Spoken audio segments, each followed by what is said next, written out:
Welcome back to Blacklit Memory. Tonight, I want to share 10 true stories of people who went deep into Appalachia and came back shaken, unsure if what they saw were truly people at all. They say out here, the forests don't just grow thick, they remember. And somewhere past the last marked trail, past the ridgeline, no map names, something watches, something walks, and sometimes it waits.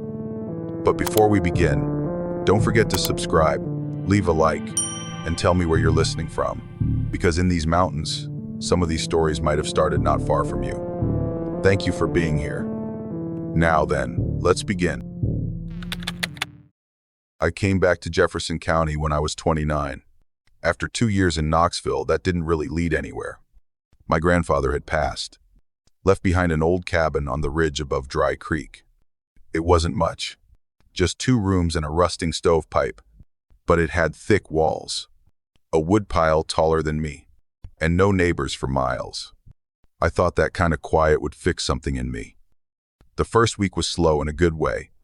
I'd wake up early, split logs till my shoulders ached, then drink coffee on the porch as the morning fog crept through the trees. That fog came in heavy around here, curling over stumps and blanketing the creek bed like breath held in place. The silence had a shape to it. I felt like I'd stepped back into some forgotten piece of time. It wasn't until the 4th evening that I noticed something strange. I'd just finished stacking kindling when I swung my flashlight across the yard. The beam caught on something pale, tall, upright, near the edge of the clearing. For a second, I swear it looked like a person. I stepped forward, Art doing that weird skip, but it turned out to be just a gnarled branch catching the light. Wind moved it a little, enough to mimic shape. I laughed under my breath and clicked the flashlight off. Told myself it was nothing. Told myself I'd be safe here. The next night, the fog dropped lower, thick enough that I couldn't see past the porch steps. Around midnight, I heard a crunch of leaves outside the window. I sat up in bed, listening hard, but everything went still again. Figured it was deer nosing through the brush. I got up for a drink and noticed the flashlight, normally on the side table, was on the floor. I must have knocked it over earlier. Still, something about the way it pointed toward the door made me pause. I picked it up and turned it off, brushing away that small unease. The next morning, I found faint scrapes on the door frame. 3 parallel lines, just above the handle. Too high for a raccoon. I tried to tell myself it was a groundhog, maybe something with tusks, but I'd grown up out here. I knew those marks weren't from anything that burrows. I scrubbed them off with steel wool and bleach. It gave me back a sliver of peace. That morning the sun burned off the fog early, and I sat on the porch with eggs and toast, convincing myself the air was just playing tricks. For a little while, I even believed it. That belief broke late the next afternoon. I'd gone down the slope a bit to collect dry kindling before nightfall. The clouds hung low, light fading fast. By the time I got back to the cabin, something felt off, like the trees were holding their breath. The door was open, wide open.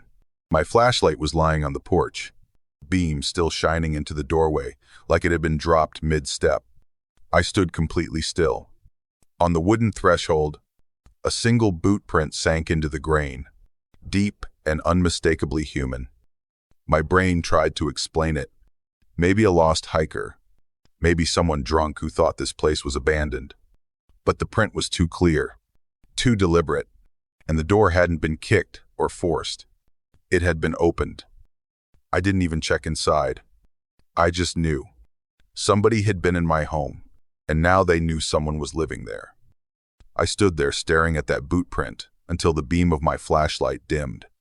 The fog had started rolling back in, curling around my boots and swallowing the steps I'd taken. I felt like the woods were holding me in place, listening. When I finally moved, it was straight from my grandfather's old rifle above the mantel. I shut the door and slid the bolt across, though I knew a thin piece of metal wouldn't stop someone determined.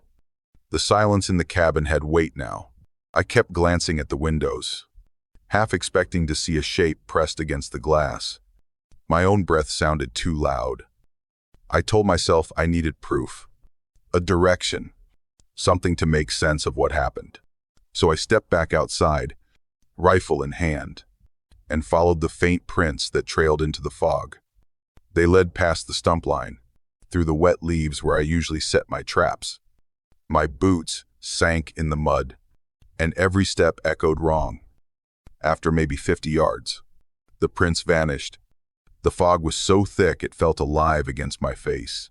I turned slowly, trying to see if anyone was behind me, but the world had gone flat white.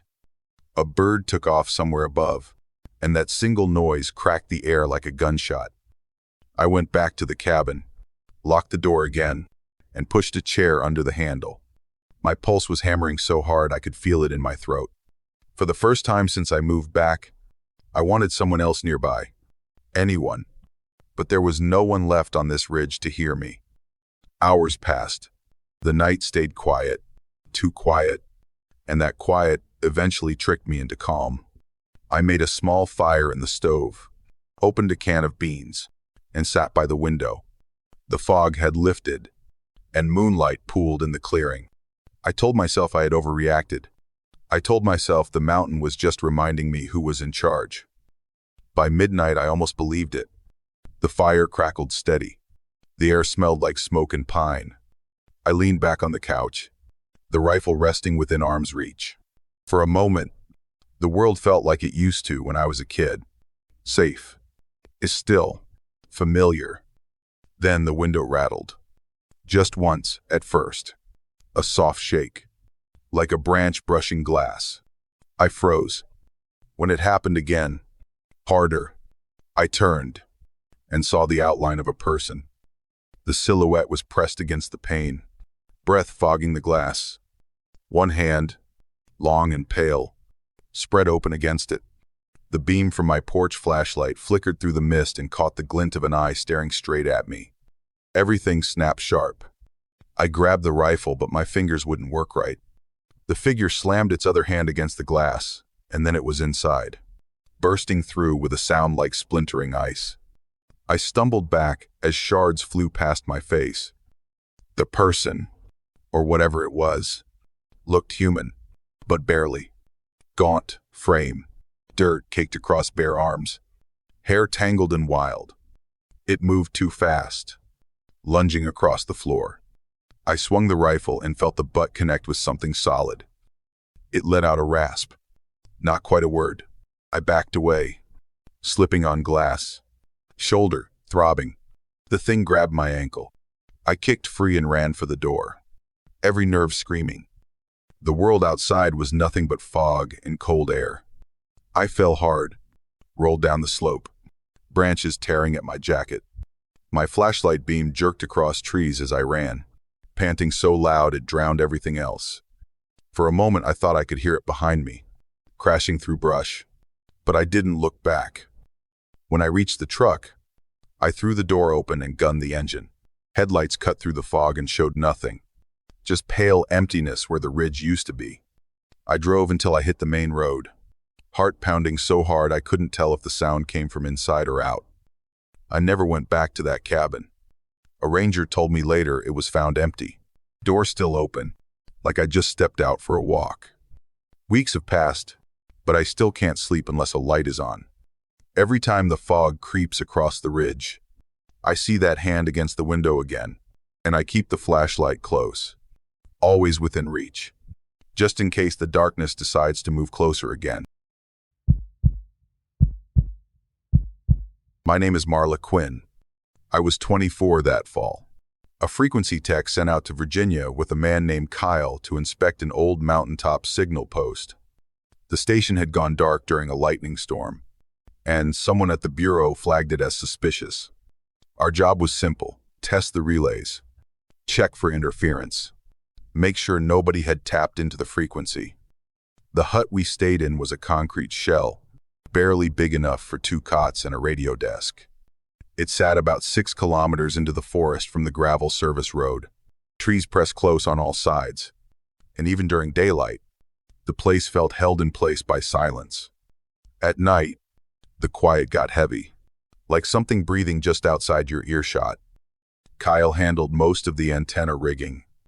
I stayed inside, calibrating the UHF bands and logging signal bounce.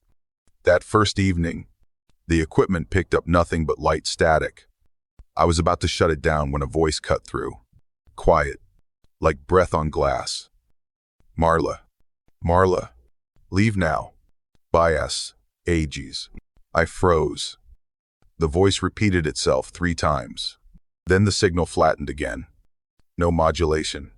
No background pulse. Just the long, aching hiss of empty air. I looked at Kyle, who had just come down from the roof. He shrugged, said maybe the main relay bounced back on itself. Could be cross-channel noise, he offered. But his tone was flat. He had heard it too. If there's ever a moment you hear your own name whispered through a device that should only carry tech chatter, don't turn around. Unplug it, pack up, and leave the woods. The next morning, we took the uplink trail west toward the tree line where the main signal path cut out. The forest there was thick, the canopy dense enough to kill GPS. We found the break in the line near a grove of dead pine, and hanging from a low branch, turning slowly in the morning breeze, was a makeshift radio.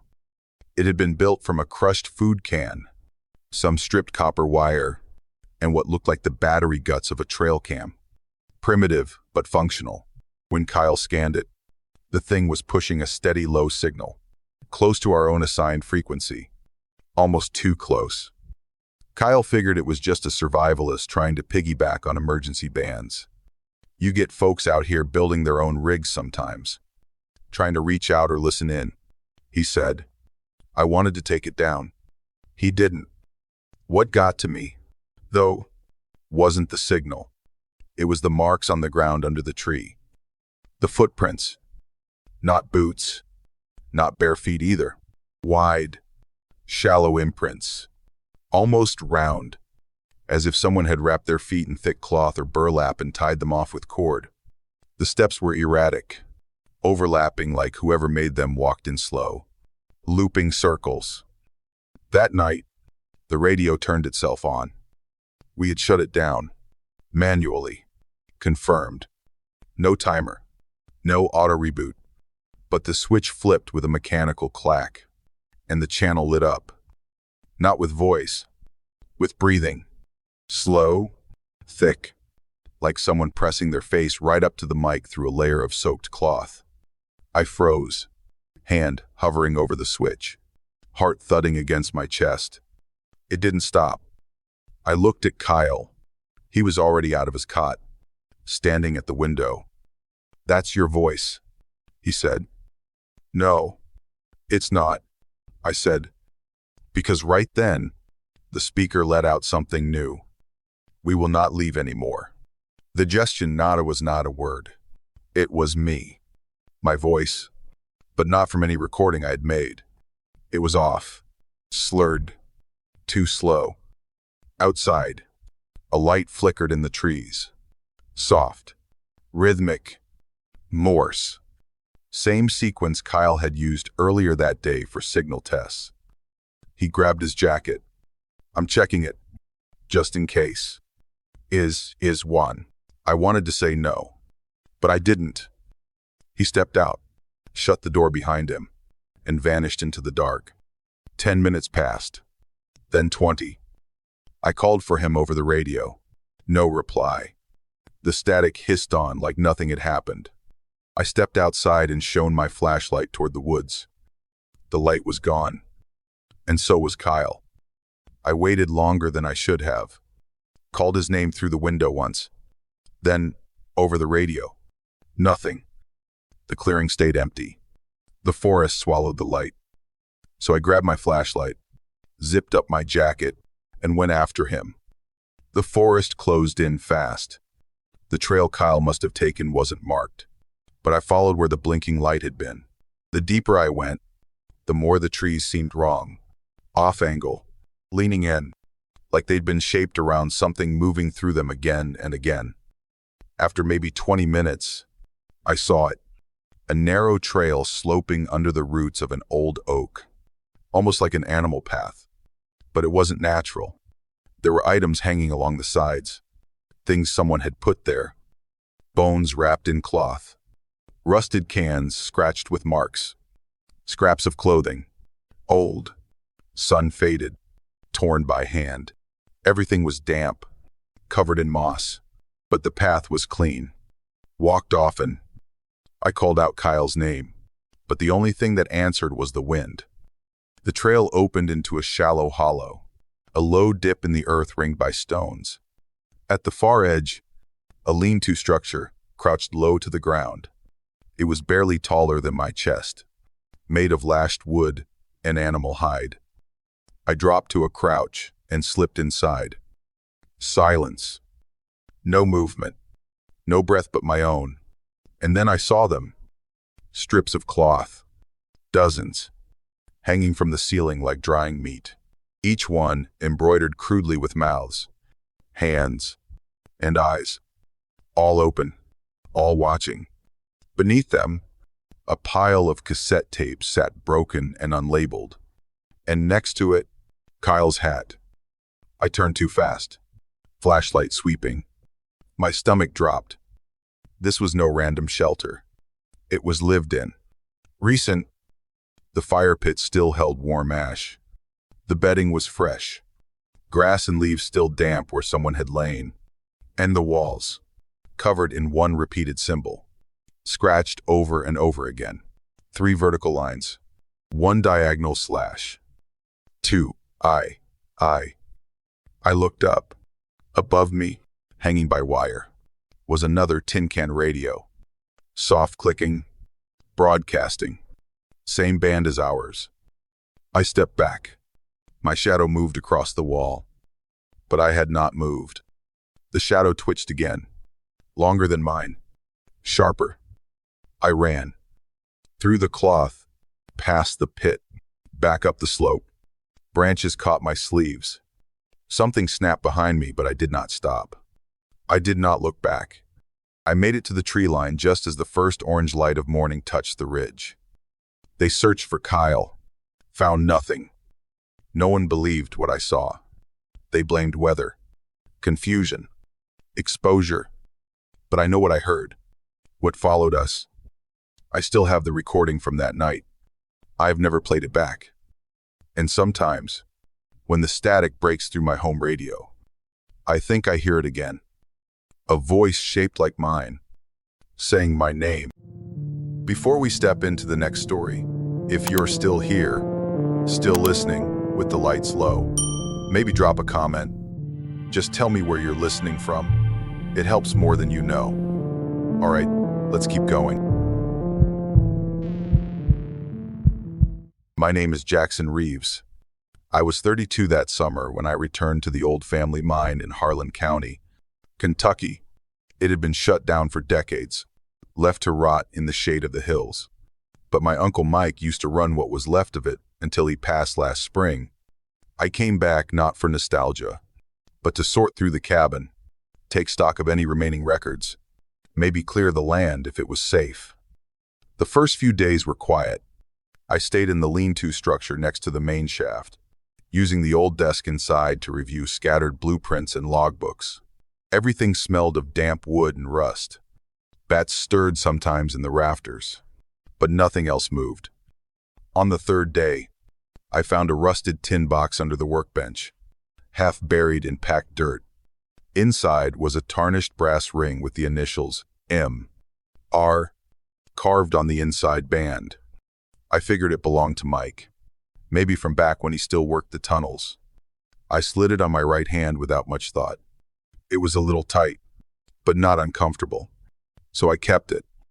That night, I remember setting the ring on the table before going to bed. I heard it roll off and clink against the floorboard sometime after midnight. I didn't bother picking it up. But in the morning, it was sitting on my pillow. I stared at it for a long time. Maybe I had sleepwalked. Maybe I picked it up and forgot. That was what I told myself. We always try to find the simplest answer when something small goes off balance. The next evening, I took it off again before bed. This time I placed it in a tin cup and set the cup on a high shelf. When I woke, the cup was still there, empty. The ring sat on the windowsill next to my boots. I should have left then. I really should have. On the 5th day, I went down into the lower tunnel, what Uncle Mike had called the side shaft. The air was thick with mildew, and the walls were soft with age. Dust covered everything, except for a single line of prints across the floor. Bare footprints. Wide, flat, the kind you'd make if your feet were wrapped in old cloth or leather. They led to the far end of the shaft where the wall curved and dropped. On one side, the stone was scored with parallel marks.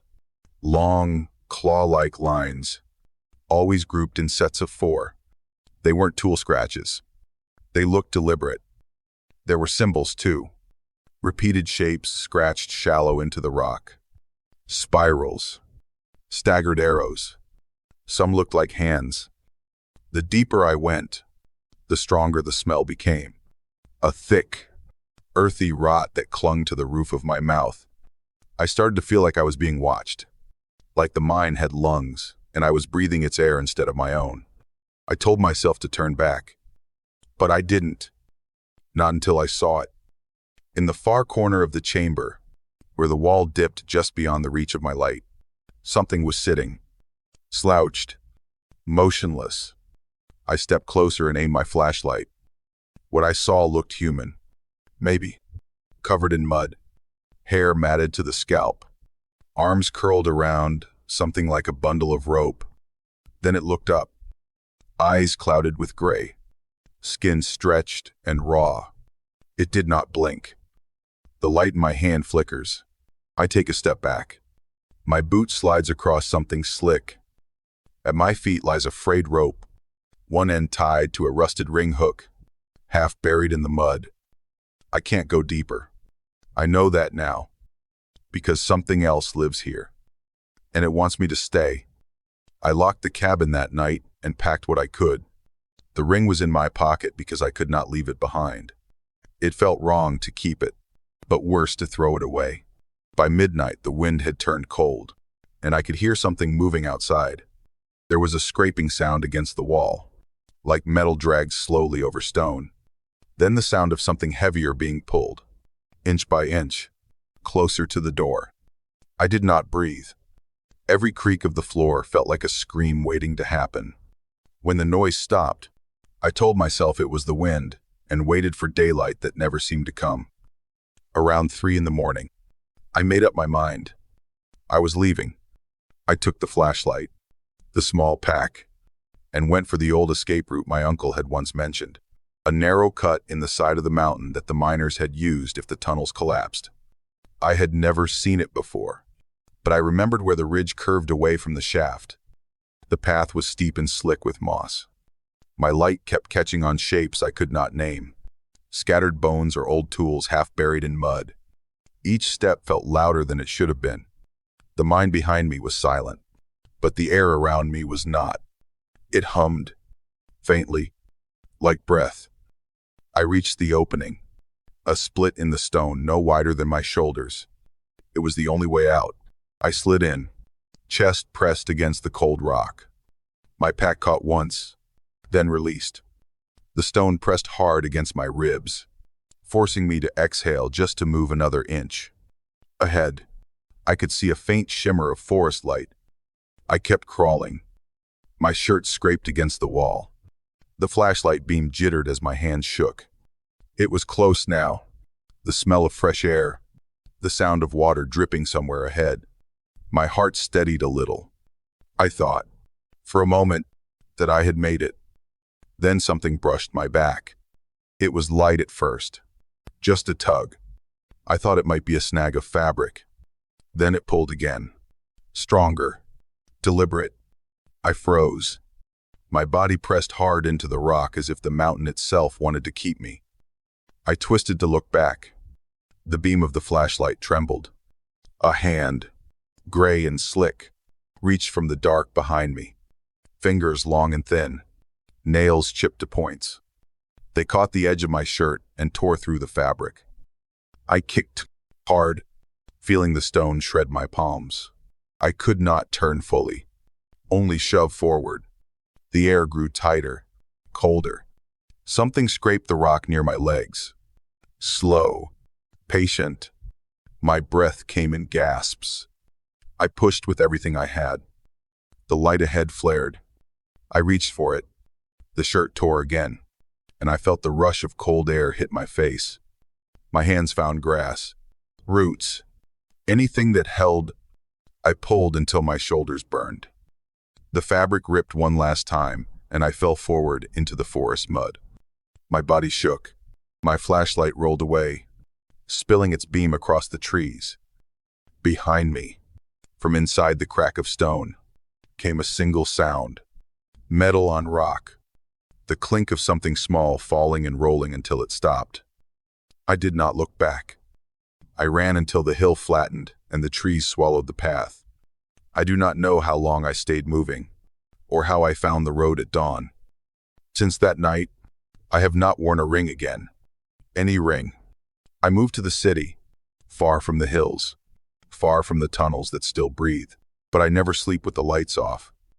And sometimes, when something small drops to the floor beside my bed, I still wake thinking I will see it lying there. A tarnished brass ring, resting exactly where it should not be. My name is Aaron. I was 27 that summer when Rob and I decided to spend a few quiet weeks in his great-grandfather's old cabin in Clay County, right near the Tennessee line. The place sat on a slope just past a dense stretch of woods no one had remapped since the 60s. Rob needed solitude to finish his geology thesis, and I just wanted to unplug. The cabin was still solid, though the wood smelled of dust and long dead mice. On the first day, we cleared out a shed behind the main house. That was when I found the box. Plain, square, wooden, and tucked under a tarp near a broken shovel. Inside were the strangest things. A bent tin spoon, an empty soda can with tiny holes drilled around the edge like a whistle, twisted lengths of copper wire, knotted like someone had tried to braid them. I asked Rob if any of it might have belonged to his family. He looked at it and said, maybe local kids used to mess around up here. I didn't think so. It felt older, too careful. Still, I tossed it all out with the rest of the garbage. 2 days later, we were hiking deeper into the forest, following old survey lines. Rob was mapping out fault lines and rock patterns for his report. The woods were quiet. Still, every so often, we found marks on the trees. Thin scratches, always in groups of 3, about 5 or 6 paces apart. I thought they might be from claws at first, but they were too even, too straight. Near one tree, I saw a cloth pouch tied high on a branch. Inside it was a plastic comb, brittle and yellowed, but clearly the same one I had thrown away on the first day. I didn't say anything for a minute. Then I turned to Rob and told him what I had found. He raised an eyebrow and shrugged. Maybe one of the locals picked it up and hung it there for fun, he said, but he said it without looking at me. That night, back at the cabin, I noticed something else. The back door had faint scratch marks near the handle. Not deep, just 3 lines, almost parallel, and the smell, something sour, like burnt leather or smoked meat, hung in the air near the porch. Faint, but sharp enough to notice. I tried to ignore it. I told myself it was a trick of the heat or something left in the trash can. We had no neighbors, no visitors, just us, the woods, and the quiet. The next morning, Rob stepped out to check the trail camera he had set up, but called me outside almost immediately. Behind the cabin, in the clearing, was a ring of objects, a perfect circle, about 10 feet across. All the items from the wooden box were laid out neatly, including things I had not seen since the day we arrived. At the center of the circle was something that stopped us both. A brass teapot lid. It had belonged to Rob's great-grandfather. We had found it locked in a drawer inside the house 2 days ago. Neither of us had taken it out. Each object in the circle had a small black dot on it, like resin or sap. but it smelled burnt. Not like wood, like skin. We stood there in silence. I remember Rob saying we should leave. I was already packing in my head. We packed fast. Rob said he would charge the car battery while I double-checked the cabin for anything we missed. The SUV had gone dead sometime during the night. He figured it was from leaving the flashlight on in the trunk, but neither of us remembered doing that. I kept my eyes on the tree line while he worked. The woods were too still. I could not hear birds. No insects. Just the soft crunch of Rob's boots and the electric click of cables under the hood. Inside the cabin, it felt colder than before. I stepped in and immediately knew something was wrong. The front door had been locked. The back door too. But the center one, the kitchen door, was cracked open. On the floor, faint but clear, were footprints. Bare, wide, flattened at the arch like the soles had never seen shoes. The edges were dusted with red clay and fine gray ash. I almost called out for Rob. Instead, I closed the door and locked it. I grabbed our bags and kept my back to the wall. Nothing moved. The silence was the same, thick and wrong. I sat in the front room, gripping the one thing I always carried with me, my old metal lighter. It was a gift from my first year of college. I had not used it in months, but I kept it close. My hands were shaking, so I set it on the bookshelf by the window while I checked our coats. When I came back, the lighter was gone. I stopped moving. It had been right there. I was sure of it. I turned slowly and stepped out onto the porch. My breath caught. Laid across the wooden steps were objects. Familiar ones. Rob's handkerchief. His half-smoked pack of cigarettes. One of my hair ties. My old necklace from 2 weeks ago. The one I thought I lost back in town. Each one spaced evenly, all pointing inward. There was no sound. No wind. Even the trees felt frozen. I did not see anyone, but I knew I was being watched. Not from one direction, but from all around. I looked to the tree just left of the porch. There, carved into the bark, there were 3 circles, 1 slash. Same pattern we had seen earlier near the trail. Just below it, dangling from a short length of braided copper wire, was my lighter. I reached for it but stopped short. It was not the lighter that scared me. It was the care, the exactness. Like someone, or something, had studied us long enough to know what belonged to us, what we had touched, what we had once cared about and let go. I called for Rob. When he came up behind me, he did not say anything. We both understood. We packed everything we could carry and walked away. Not because we feared being hurt, but because we knew, absolutely, and without question, that we had been seen. The entire time. Back in the city, I started checking my belongings every night. Keys, wallet, phone, lighter. I needed to see that nothing was missing. Because once or twice now, I have come home and found something I forgot I ever lost. An old pen, a bus pass from college, a ribbon from last winter. Each one placed somewhere deliberate, somewhere I would notice. I never ask Rob if he notices too. I do not want to know if he is counting, the way I still do. My name is Travis. I was 41 when I took that solo hike in early spring, thinking I still had the same legs I did in my scouting years. The plan was simple. 3 days along the ridge near the West Virginia line, through old trails and low rock beds that had once been part of a cave mapping effort in the 40s.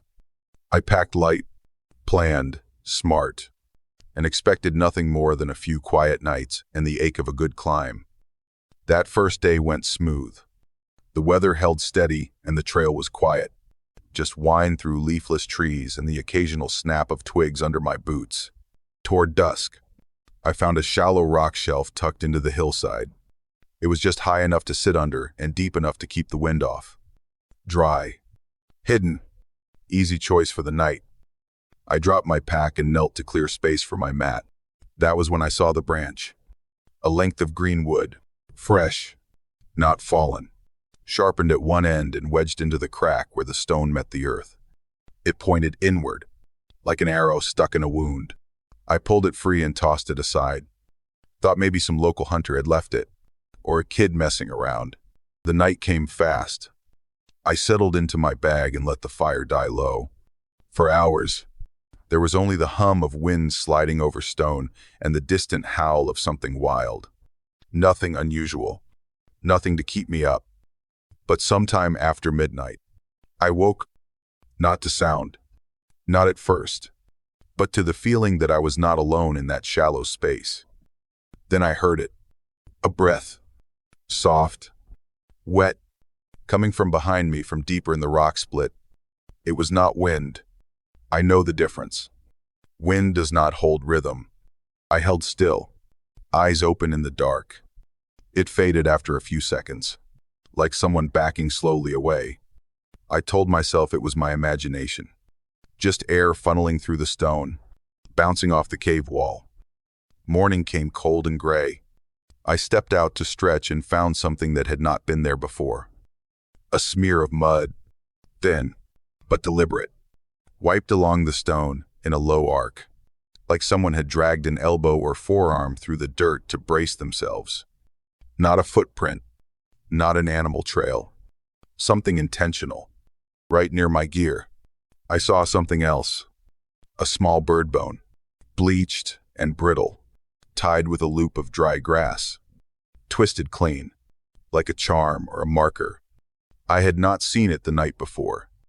I packed up fast and moved out. No breakfast, no coffee, just forward. I told myself I was spooked and needed daylight. Told myself anything I could to keep walking. By midday, I stopped to eat beside a dry creek bed. My boots were tight. I bent down to check the laces. That was when I saw it. My right boot had been unlaced halfway, retied. Not by me. Not how I tie. A knot I did not recognize tight, angled, set like a loop snare. I sat there for a long minute, chewing the inside of my cheek, feeling something like shame crawl up the back of my neck. I had been watched, touched. I turned back, abandoned the plan and cut through the lower trail that passed near the old floodplain. It was steeper but shorter.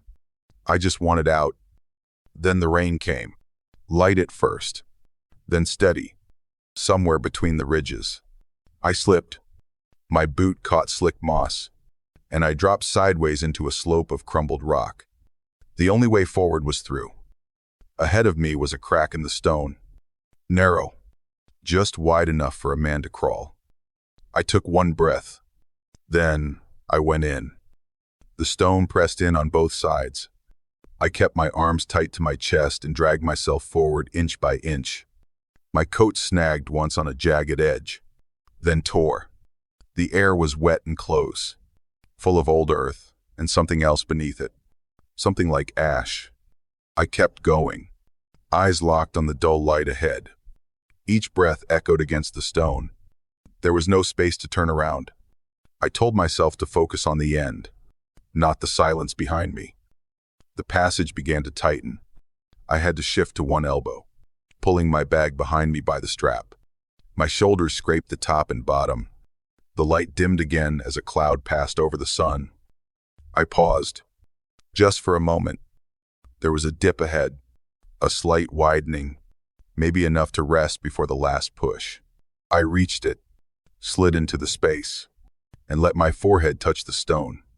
Everything was still. That is when it comes. A breath, hot, close, right at the back of my neck. I freeze. Not the wind, not the stone. A breath that does not belong to me, warm against skin that should be covered. I cannot hear footsteps. I cannot hear movement. Only the weight of something that is not me. Then I feel it. A fingertip. Cold. Damp. It touches the back of my collar like it is checking for space to grip. I lurch forward. My boots dig into the stone. My elbows slip, but I push again. There is no room for mistakes. The sound behind me changes. hands scraping rock. Then the rhythm of something crawling. I break into the open with a gasp. My shoulder slams into the edge of the rock, and I tumble into mud. My pack falls beside me. I twist onto my back and turn toward the crevice.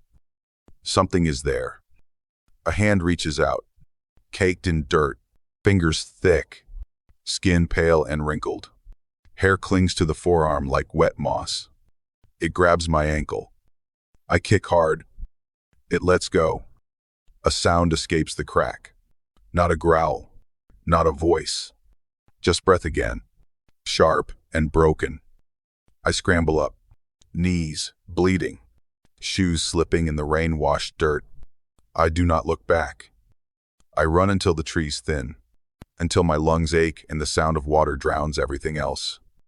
Later, when I finally stop, the sun is out again. The air is dry. My body is shaking. But the silence is clean. I never went back to that part of the state. I still hike, but not alone, and never in places that narrow down. Sometimes in parking garages or supply closets, I still catch it. That rush of cold near my neck. That sense that someone is behind me, not walking, but crawling. That one hit a little different. If these stories mean something to you, leave a like, subscribe, or share this video with someone who'd stay up to hear it too. And if you've got a true horror story of your own, my email's in the description. Now, story 6. My name's Ethan. I'm 30, a field geotechnical engineer. And in early October, I led a 4-person crew deep into the western mountains of North Carolina. A storm had just rolled through the region, and our job was to measure subsurface seismic shifts that sometimes occur after heavy rainfall and landslides. With me were Jess, 27, Omar, 35, and Lee, 29, all experienced field workers. But none of us had ever been this deep into the range. We hauled seismic sensors, vibration monitors, 2 heavy-duty floodlights, and a small generator up a washed-out trail. The wind still kicked through the trees, and it took us half a day just to set up our first station at the mouth of a narrow hollow, ringed by thick forest and steep granite outcrops. Darkness came quick. By the time we finished anchoring the gear, it felt like the woods had closed in completely. While scanning satellite maps on my tablet, I noticed a strange reflective patch in the canopy a few hundred feet off. Looked like the ground had burned or been cleared. Maybe someone camped here before us, I said, pointing it out. Jess laughed and shrugged. Locals, maybe. They, the Prastas, called in Bice. But near the base of a large pine tree, I spotted a strip of faded cloth tied around the roots. It wasn't recent, but it had been placed deliberately, as if marking something. Doesn't look like a hunter's marker, I muttered. Omar told me not to worry, but Lee kept staring at it like he'd seen something like this before. The next morning, just past 3 a.m., our vibration meter pinged an unusual signal. Low, stretched, like a long metallic whine. Definitely not a landslide, and nothing tectonic. Omar guessed wild boar. I got up to investigate. In the brush near our instruments, I found a crushed tin can hanging from a tree branch, strung with a thin copper wire through the lid. No one in our group packed anything like that. It wasn't garbage. It was a primitive alarm system. Lee and I explored a side trail he'd noticed earlier. Every 10 steps or so, someone had carved spiral symbols into flat rocks. 3 tight circles crossed by a single slash. Jess tried to play it off, but I knew we were being tracked. We weren't the first to walk this path. We might have been the first in a while, but not the first. That night, the wind died completely. No insects. No birds. Even our gear seemed quieter. Jess lit a small can of alcohol gel for warmth, and we kept to small talk, avoiding what we'd seen. At dawn, I stepped out of my tent and stopped cold. Right by our seismic gear was a small wooden chair. We didn't bring it. It was handmade, bark stripped from the armrests, seat draped in torn burlap. On it sat a small animal skeleton, some kind of weasel, bound tight with twine like a ritual bundle. Lee spotted it next and whispered, "What the hell is that?" Under the skeleton was a plank with the same three-ring symbol carved into it. I didn't need to say anything. We all knew then. We weren't just measuring dirt. We'd stepped into someone's territory. We packed everything within minutes. No arguing. No breakfast. We needed to move. The new site was about 2 kilometers northeast. The trail had turned to mud. Omar slipped on a slope, and as I pulled him up, I felt something wrap around his ankle. It wasn't a root. It was rope, buried beneath mud and leaves like a trap. We didn't say anything, but we moved faster. Later, our floodlight caught a trail of bare footprints wide, flat, human, but unevenly spaced, like someone had been creeping just off the path. Jess whispered, "Could be a lost hiker." I said, "No, they live here." Then Reb now. By late afternoon, we reached a rundown logging cabin. Broken windows, buckled roof, but dry inside. I told the crew we'd rest one night, then head back first light. As Omar lit a fire, I checked our equipment again. All stable. No seismic activity. Still, something felt wrong. At some point, I looked into the window's reflection. I saw myself, Jess beside me, and behind us, just past the tree line, a tall, thin figure, head tilted, motionless. I blinked, and it was gone. I didn't tell anyone. Around 1 a.m., I woke to a scratching at the window. Gentle, methodical, not wind. I grabbed my flashlight and signaled the others to stay quiet. Outside, in the misty dark, I saw 4, maybe 5, figures standing just beyond the porch light. Barefoot, bodies streaked in mud, skin camouflaged with ash or clay. Their hair hung in webs, tangled with bits of moss. Vines wrapped around their legs and arms like primitive adornments.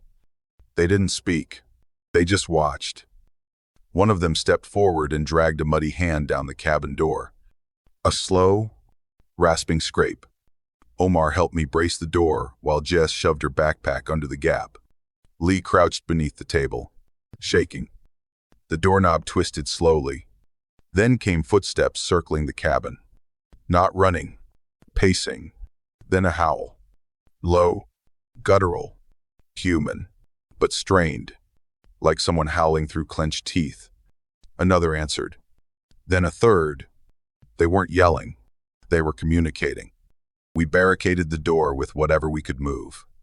Someone threw something onto the roof. Bones. Maybe stones. It hit with a dull thud. We huddled in the dark, watching our breath in the cold air. Our seismic monitor still ran, picking up rhythmic pulses. Not tremors. Footfalls. I don't know how long we waited. Hours, maybe. Near dawn, we finally heard a distant engine. Then voices. Forest Service. Anyone inside. A knock. Firm. Human. We didn't move until they knocked again. By daylight, a rescue team escorted us out. Lee's phone had managed to send a single GPS ping before dying. One of our truck tires had been slashed. If we'd tried to drive out during the night, we wouldn't have made it.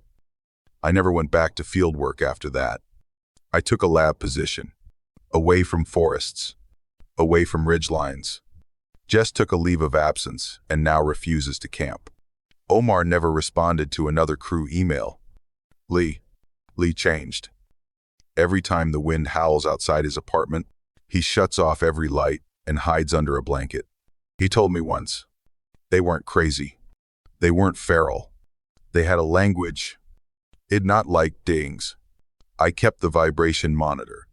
It sits in my desk drawer, disconnected. But once, during a rainy night in Asheville, I turned it on. No signal, no tremors. Just a faint ticking from inside the casing, like fingers gently tapping wood. I shut it off, not because I was afraid, but because I knew some places don't want to be measured. My name's Lena. I was 34 when I moved into a small rental cabin near the edge of a pine forest in Letcher County, Kentucky. It sat on old coal land, the kind of place you only hear about from retired miners or maps with yellowed corners. The structure had once been a bunkhouse, back in the 50s, when men still lived and worked in these hills full-time. The cabin was simple. One bedroom, old tile kitchen, a wood stove that didn't quite hold heat. But it was quiet. That was all I wanted. After a year of separation from my husband and too many nights scrolling through rooms I couldn't afford in Lexington, the quiet felt like air I hadn't breathed in years. That first night, I noticed something strange. The pillowcase smelled faintly of iron and pine. Nothing dramatic. Just old fabric, maybe. But when I turned it over, I saw several strands of long, black hair stuck to the seam. Thick, coarse, not curled like mine. I have light brown curls, dyed slightly auburn at the ends. These weren't mine. I told myself the cleaning crew must have skipped the linens. I mean, people cut corners. I tossed the pillow out the next morning and unpacked my own set from the moving box. No big deal. The cabin still felt like mine, like I had claimed it just by throwing out the old and laying down new. But 3 days later, I noticed it again. New pillow. My own. Zipped and washed before I moved. Yet in the morning, there they were. A few black hairs, matted slightly, one of them damp as if from someone's scalp in the middle of the night. I changed the locks the same day. Local hardware guy drove up, swapped them out, didn't ask questions. I almost said something, just to gauge his reaction. Have you ever heard of folks messing with renters around here? But I didn't. I was still trying to believe it was in my head. A few days later, I came back from the grocery store and saw the curtain over the front window pulled to one side. Just slightly. I never touched it. It had hung straight since day one. I walked around the cabin slowly before going in. Nothing broken. Nothing missing. Nothing visible. At least. I called the rental manager. Older man. Polite. Swore no one else had a key and that they only entered during turnovers. Said he'd look into it, but I could tell he thought I was just nervous being alone out there. Maybe I was. But when I lay in bed that night, I kept hearing the faintest rustle, like fabric moving, like someone shifting their weight very slowly on a couch just one room over. I didn't mention any of this to my friends. I didn't post online. Part of me still believed I'd brought this on myself somehow, that I was overreacting. City reflexes in a place that didn't need them. That's what I told myself. But that changed a few nights later. I'd gone outside to sit on the porch. Just needed air.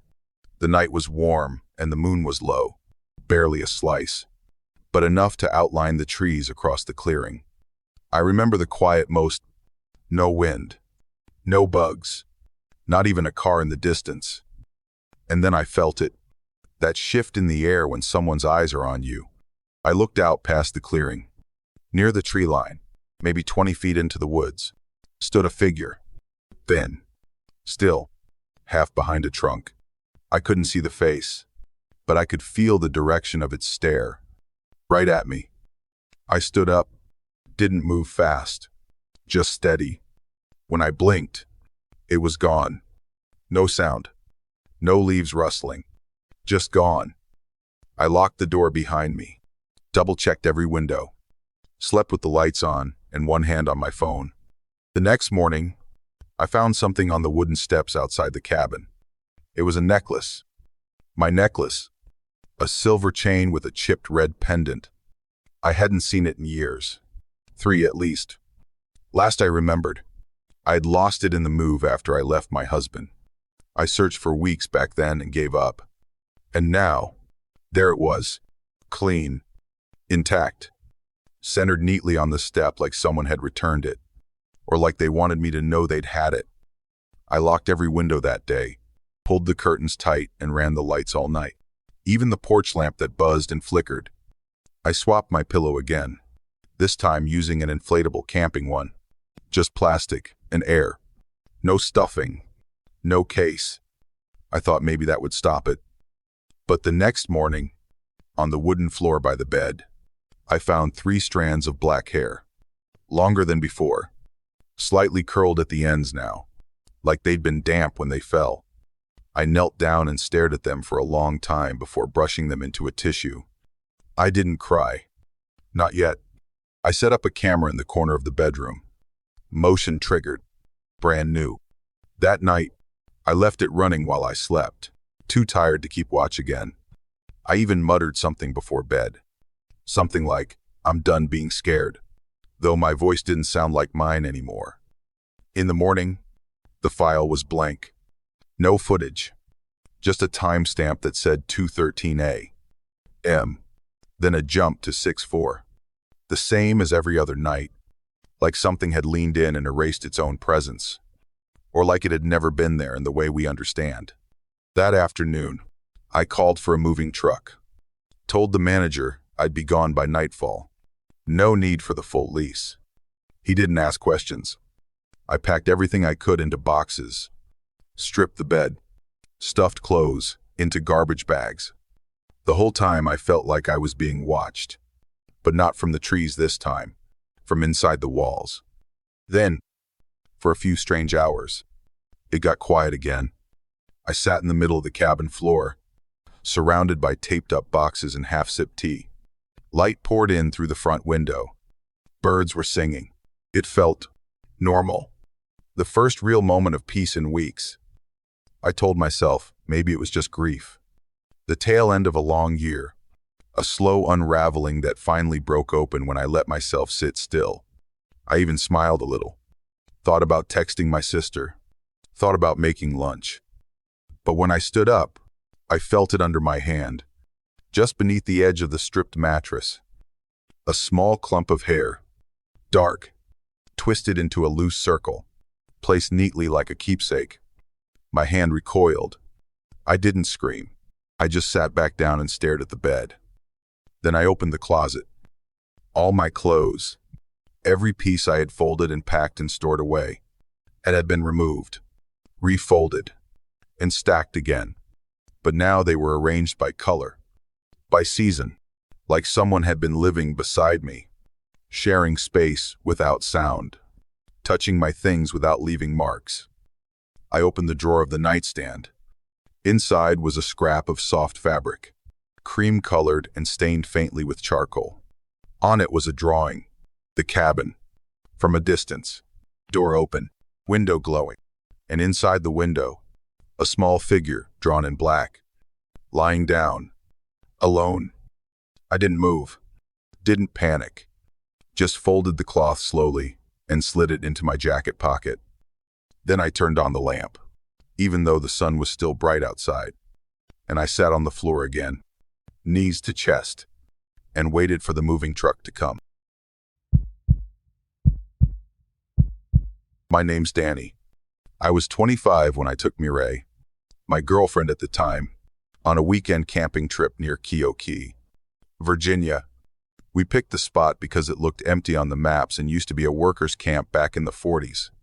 Most of the cabins were gone now, just foundations and scraps buried under moss. We pitched our tent near a long wooden trough, half rotted and sunken into the ground, the kind of structure that might have been used to wash ore or drain runoff when the mine still operated. It was deep and filled with leaves, a layer of rust-colored sludge at the bottom. Mireille said it looked like something nature had decided to eat slowly. That first night, while rinsing my hands near the trough, I heard a sound, a kind of slow suck or slurp, like wet mud settling. I figured maybe a frog or something had fallen in. When I shined my flashlight in, there was nothing there, just a shimmer of oil on the water and a smell like old coins and damp bark. In the morning, I went back out to check. Perched on the lip of the trough was something that made my stomach tighten. A strand of hair, long, black, and coarse, more like human hair than any animal's. Mireille stepped outside just as I was bending down to look and ask what I was doing. I told her what I saw. She frowned and said she'd heard something weird too. The night before, while half asleep, and she thought she heard laughing. Quiet, sharp, like someone holding it in. She thought maybe I was messing with her. I wasn't. We both agreed not to use water from the trough, not even for rinsing. But every morning after that, we'd find a fresh line of water dripped along one edge, like someone had scooped out a handful. It looked clean too, clearer than the rest. Mireille tried to stay calm, but I could see her chewing at her lip when she thought I wasn't looking. That second evening, she opened her backpack to grab her notebook and froze. Everything inside was rearranged. Nothing was missing, but her clothes were flipped. Her journal was pressed flat under her socks, and her flashlight was stuffed into a zippered side pocket she never used. She didn't say anything at first, just stared at me with this look I couldn't name. Then I checked my sleeping mat and found something worse. A dry mud print on the fabric. Not a shoe.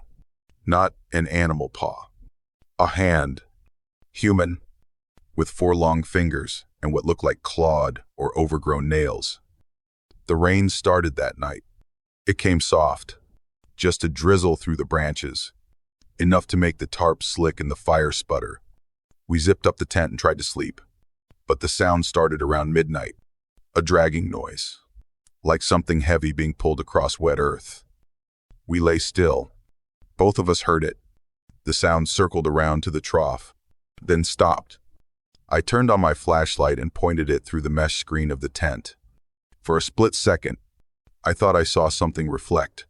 2 dull points of light, too low and close together for an animal. We didn't speak. Not that night. Morning came gray and dripping. Mireille stepped outside first, then called me over. Lined along the edge of the trough was a row of snail shells, perfectly spaced, each one facing the same direction. It looked arranged. It looked recent. Neither of us touched them. Neither of us said a word. We decided to break camp that morning. Neither of us said it out loud, but we knew we wouldn't stay another night. When I went to unlock the bikes, I found both of them leaning sideways against the old trail post. One of the back wheels was bent inward, not flat, not dented, twisted, as if someone had taken hold of it and wrenched it by hand. Mireille didn't ask questions. She just slung her bag on and looked to the woods. I dug out the old paper map we'd brought, trying to trace a streambed route that would get us back to the highway on foot. There was a narrow trail marked near the eastern edge, running along a creek. It would take longer, but it got us out. We moved in silence for most of that hike. Mireille kept glancing behind her, every so often, rubbing at the back of her neck like something itched. Finally, she broke the quiet. "Those snail shells," she said. "I've seen that pattern before. In an old book on mountain tribal symbols." And Dilnay. I stopped and looked at her. She didn't blink. There was a sect that lived rough up in the mountains. Pre-settlement. No graves. No stone markers. They gave their dead back to the water. Very grade spined it. The air felt colder after that. I wanted to argue. Say it was just a coincidence. Just bugs or animals or someone playing tricks. But the words stuck. All I could think about was the sound I heard from the trough and the handprint on my mat. Something old still moved through this place. Around late afternoon, we found a collapsed wooden shelter near the trail. Maybe an old tool shed or feeding cabin. The walls leaned in, but the floor was dry. We decided to wait out the rest of the evening there. I checked our bags, just in case. Inside mine, tucked beneath my last clean shirt, was something new. A piece of dark cloth, soaked but tightly wound. I unwrapped it and found a smooth rock inside, heavy and cold. Drawn in black charcoal across one side was a crude sketch. A trough. And in it, a figure curled up, with arms crossed over its chest. I didn't say a word. Mireille saw it too. Her mouth tightened, but she didn't cry. We just sat there in that leaning shack, listening to the trees groan and the water whisper through the creek below. The next morning, Mireille told me she needed to go back to the trough. Just once. Just to look. I told her no, that we were almost out, that there was nothing there we needed. But she had that stubborn, quiet focus she got when she believed something had to be done. I waited at the edge of the tree line while she walked back alone, flashlight in hand. She stepped close to the trough and leaned in. I could see her shoulders tense. Then the water moved. It starts to bubble, slow and thick, a sound like breath under mud. Something rises. At first, it looks like a bundle of branches. Then it breaks the surface. And it's bone, not dry, still soft in places, still holding onto skin and long dark hair, matted like roots pulled from the bottom of a well. Next to it floats a spoon, a cloth, a cup I recognize, one of ours. Then something else, a lump of red, flesh. Mireille backs away without a word. Her face is blank. She does not run. She does not scream.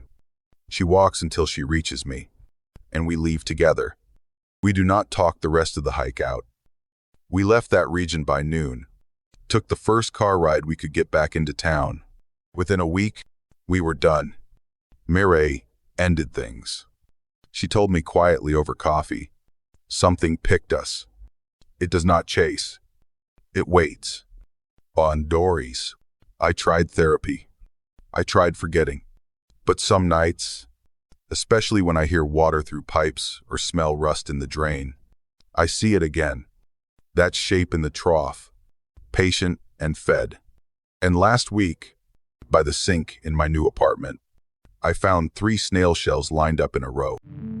I'm really glad you've stayed with me this far. Before we move on to the next story, don't forget to subscribe and turn on the bell so you won't miss any of our new videos every single day. Now then, let's continue. My name's Harris. I was 38 when this happened.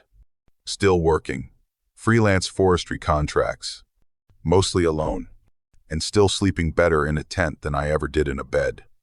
I had spent the better part of 20 years out in the woods and never once had trouble with people. Wildlife.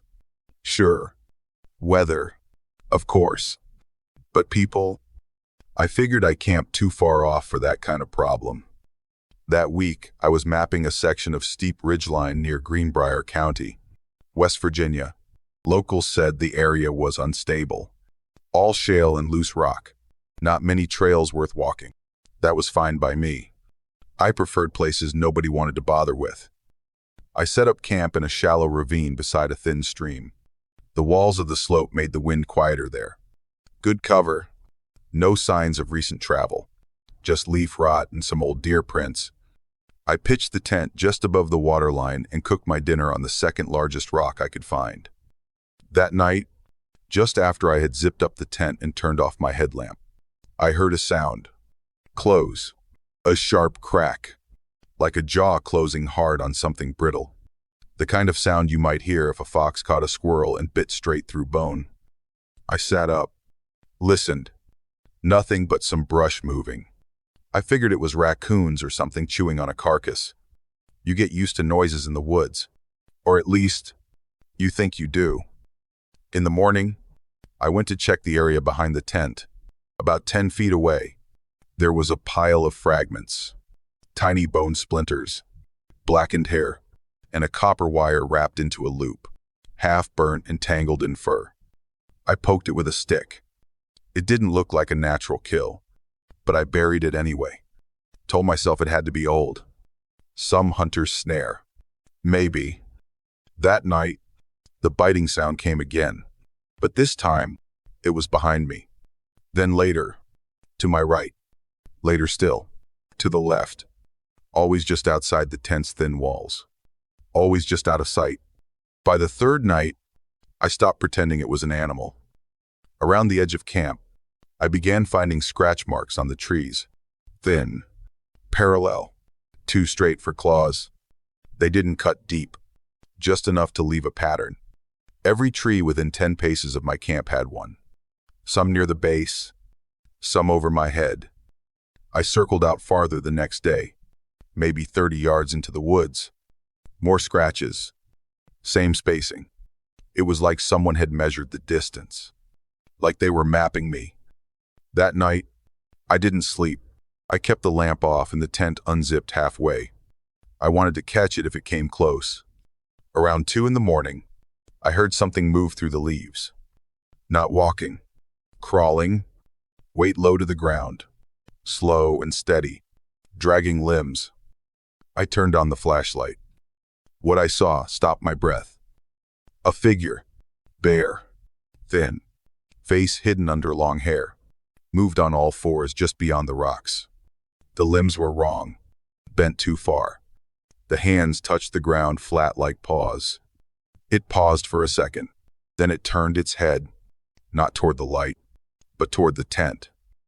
I shouted, loud, sharp. The thing bolted without a sound. Not upright, not running. It vanished like smoke into the black. I stayed up till dawn.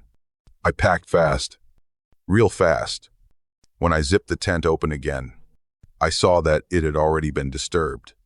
My clothes were scattered, my sleeping mat torn. On the pillow I had used the night before, there was a mark, 2 small indentations, deep and sharp, spaced like teeth. They were still wet. I didn't carry a gun, just a multi-tool and a fixed-blade camping knife I kept on my hip. I didn't want to hurt anyone, and up to that point in my life, I never thought I'd need to. But that morning, packing up under the trees, every instinct I had was telling me I should not be there another hour. I threw my gear together, shouldered the pack, and headed upslope. The trail was mostly erosion cuts and exposed stone. No official route. I knew there was a forestry access road about a mile over the ridge. I just had to climb fast and not stop. Halfway up, I started seeing things along the trail. At first, just twigs snapped and stacked, harmless enough. Then a strip of hide nailed into bark. Then a small pile of bird bones arranged in a spiral. And finally, laid out right in front of me in the dirt, a row of small objects, a clipped fingernail, a knotted copper wire, 2 hollowed snail shells, and a tooth, a human tooth. All of them pointed upslope. My direction. I don't know why, but that broke something in me. I started running, full pack and all, pushing branches out of the way, breath going hot and tight. I made it to a shallow outcrop where the rock widened just enough to rest. My legs were shaking. I dropped to a crouch, took a sip from my canteen, and let the silence settle. No wind, no birds, just the stream below, somewhere far off, trickling like a leak in a pipe. I remember thinking, maybe it's over. Maybe I outran it. Then the sound came back. Iraq. Right behind my ear. I turned and felt something grab my wrist. The grip was cold, damp, nails, or maybe bone, pressed into the edge of my palm. I yanked back and lost my footing. Slid down the edge of the outcrop, scraping stone, bouncing off a root. My elbow slammed into something hard, and for a second, all I saw was white. But I got up. I scrambled to my feet and looked up. 3 of them, bare, still, crouched together at the top of the rock wall. They did not move. They just stared. One had a mouth open, not in a scream, not in hunger, just open. And in that moment, it leaned forward and bit down on a branch. The crack echoed. Rack. I backed away. Step by step. My breath hitched. My hands shook. But I didn't turn my back. When I finally did, I ran. I didn't stop until I hit the road. Flagged down a ranger truck 2 hours later, after following tire tracks for what felt like miles. I said I had gotten too close to a nesting animal. I knew they wouldn't believe anything else. They gave me water. A ride back. Never asked another question. I never went back into that region. But that's not the part that stayed with me. What stayed was the sound. Every time someone at a dinner table cracks a bone, or a kid snaps a pencil, or a friend chews too loud on ice, my whole body tightens. My hands sweat. My vision narrows. My gut twists. Because I know that sound. It was the same one I heard that night, from something that should not have teeth like that. And I still don't know if it bit the branch to warn me, or to tell the others I was ready. We were 2 days into the trip when I started feeling it. That kind of stillness you don't notice at first, because the wind still moves, and the sun still burns. But something underneath has gone silent. My name is Marin, 32 years old. Sediment analysis for a private firm. I came with Jonah, my partner. He's 37. Shoots landscapes for travel books and geology blogs. We were supposed to be out here for 3 days. Jonah had picked a stretch of the Big South Fork area, close to the southern edge of Appalachia. He was chasing old rock striations. Some kind of sediment shift he thought might be good for photos. I came along mostly to be outside. We pitched the tent close to a rock wall. It was tall, pale, half covered in dry moss, but the angle made it look like a man-made barrier. Jonah loved it, called it Time's Backstop, and spent half an hour framing it with his wide-angle lens. That night, sometime past midnight, I stepped out to pee. The air was sharp, dry, and the stars were unusually clear. As I turned back toward the tent, something caught my eye. A faint glow shimmered on the face of the rock. Just a sliver. No shape, no defined source. Just the impression of light reflected off something smooth and flat. I froze, blinked. The shimmer was gone. I waited a minute, staring at the spot, but it was just stone and shadow again. I walked back to the tent and said nothing to Jonah. Thought maybe my eyes had caught a glint from our camp lamp. The next morning, we climbed along the base of the wall, looking for patterns in the stone. Jonah called me over when he found it. A seam in the rock, clean and unnaturally straight. It was as if someone had patched a natural fault line with a newer layer. But the texture was wrong. Too even. Too clean. When I tapped it lightly with my knuckles, it sounded hollow. Jonah grinned. This was sealed, he said, like somebody closed something off. It's not, Ken. I wanted to say, it looked out of place. The rock around it had weathered into rough angles, chipped by age and water. But this piece, this plug, was smoother, and the sediment line was wrong. The color didn't match. If this was natural, it happened centuries later. We kept looking. Just below the seam, we found scraps, frayed rope, crumbled cloth, a strip of dried leather. It had something carved into it, 2 circles, one inside the other, drawn with some sort of blunt tool. The markings looked like a brand, or a symbol. That evening, while we were eating, I noticed something else. My water pouch had moved, just slightly. I kept it under my jacket inside the vestibule, but now it sat outside, half covered in dirt. I asked Jonah if he'd touched it. He hadn't. I didn't sleep well that night. I kept hearing the wind run fingers along the tent walls, but it never picked up, just stayed steady. At some point, I dreamed someone was breathing next to me. Not loud, just close, steady, familiar. When I woke up, it was still dark. The next morning, Jonah found something that made the hair on my arms lift. Just below the false wall, the dirt had been disturbed. Small footprints in the dust. Not shoes. Bare. Maybe 4 or 5 of them. All narrow and short, like a child's. But the gait was wrong. Too wide apart, as if they had circled something. In the center, a symbol had been scratched with something sharp. 2 rings. Again. Jonah laughed softly and said, maybe a bat colony's getting clever. There's never calls. I didn't laugh. I didn't say anything. I just stared at the rock and tried to understand what part of me already knew, that someone, or something, had come back here before us. I told Jonah we should head back early. Something about the prints, the symbols, the quiet, But he wanted to check out one more spot, a dry creek bed on an older map, not far below the main trail. I didn't argue. We packed light and left the tent standing. As we moved downhill, I started noticing the branches. Small ones, dry and brittle, woven into rough loops. Some were placed across the path, others tucked low into tree roots. Not enough to block anything, just placed, like someone wanted them to be noticed.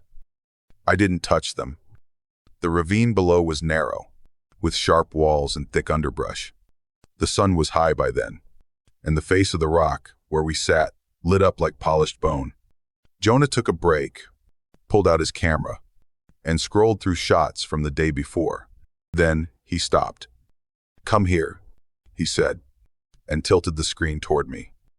It was a photo from yesterday's shoot, framing the rock wall from a distance. But there, near the edge of the frame, barely visible unless you look closely, was a figure. Small, thin, upright, standing far back in the trees. Its face caught the light just enough to reflect a glint. Eyes, wide and metallic, staring directly at the camera. "I didn't see anything when I shot this," Jonah whispered. Neither of us said anything else. We packed up and walked in silence. But Jonah kept glancing back toward the rock wall. I could tell something in him had locked in, the way it does with photographers, when they think there's more story left behind a frame. I knew what was coming before he said it. "We should go back," he told me, "just to check. I think there's more behind that seam." Thanks for watching. I didn't want to. Everything in me pulled back. But I followed. By the time we reached the wall again, the sun was lowering. The cliffside glowed in streaks of orange and slate gray. Jonah pulled out his rock hammer and gently struck the smooth patch we'd found earlier. The first layer came off easily, too easily. Behind it was a shallow space, just over a meter deep. Hollowed out, reinforced with old wire and cloth. Dried moss filled the edges, and on every inch of the inner wall were handprints. Hundreds of them. Small, narrow, the fingers long and crooked, pressed in what looked like wet dirt or soot, some fresh enough to still hold texture. In the center of the hollow was a wooden frame, a makeshift bed or bench. There was a shallow indentation in the cloth, like someone had lain there. For a long time, Jonah raised his camera. I stepped in and stopped him. We stood there, not moving, not talking. Then we sealed the wall again. On the way back, neither of us looked behind us. We didn't speak that night, just lay in the tent, listening to every rustle, every breath, every pause in the wind. And I remember thinking, whatever used to sleep in that hollow had not been gone long. Not long at all. Thank you for staying with me until the very end. I truly mean that. If you enjoyed these stories, leave a like and subscribe if you haven't already. That way, you won't miss the next ones. And once again, thank you for walking this dark road with me tonight.